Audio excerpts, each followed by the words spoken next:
One, two, one, two,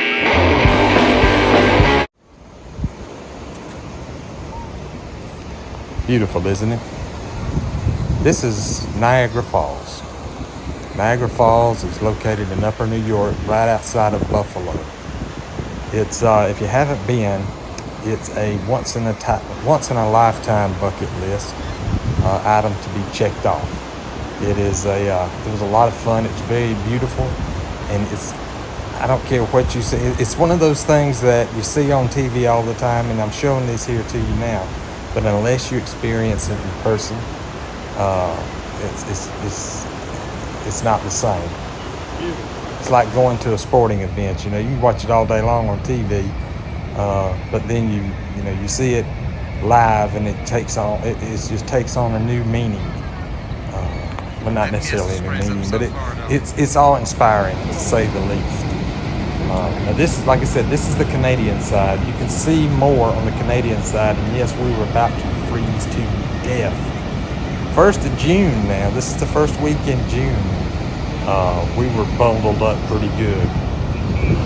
You see the water, at the end of the day, it's still water just falling off the edge of the rock. But still, it's pretty awesome to see. Like I said, this is the Canadian side.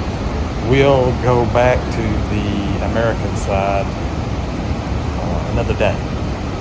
When we're coming back, we'll go to Toronto. When we come back, we'll stop back by. This is an old energy plant. This is an old power plant that was running off of Niagara Falls. Now, they don't use it anymore. So instead, what they've done is they've opened it up and made it a museum. And you'd think you're going through a power plant with a bunch of turbines and generators and stuff like that what's the big deal? But it's actually pretty neat. You see some stuff in there that you don't think you'll ever see, like these big switches right here.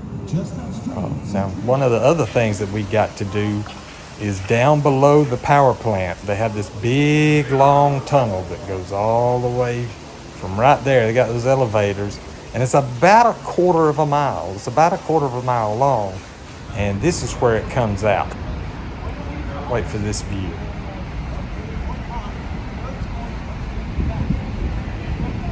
Look at this. Into this tunnel, you walk out, and that's what you see. This is the best view of all to me. I really enjoyed this part. This part right here was worth its weight in gold. Let me put it like that. It's gorgeous. And yes, it's still cold. Freeze you to death down there, but it's worth it. Like I said, you go under the power plant. They got this old tunnel. I guess this is where the old generator used to be that would actually turn. Now this is from the American side. All right, see that boat right there? They take you out there and load up. I don't know. It's shoulder to shoulder. If you see the boat and they're in those red ponchos, those are ponchos they got on. Those red ponchos means they're from the Canadian side. The blue ponchos are from the American side. Now this is the American side right here. We're looking at the falls from the American side, and it's just not quite the same. There's the blue falls. My wife and son actually went out on one of those, and they said they enjoyed it. Now they got soaked, but they enjoyed it too. So it was a lot of fun for them. Now I will say this: the Canadian side is better.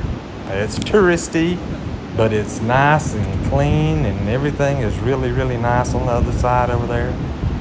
But the American side, once you get outside of the national park, it's a dump. I have to admit, if you're going to stay anywhere and you've got passports, stay on the Canadian side. It's worth it. We enjoyed Niagara Falls.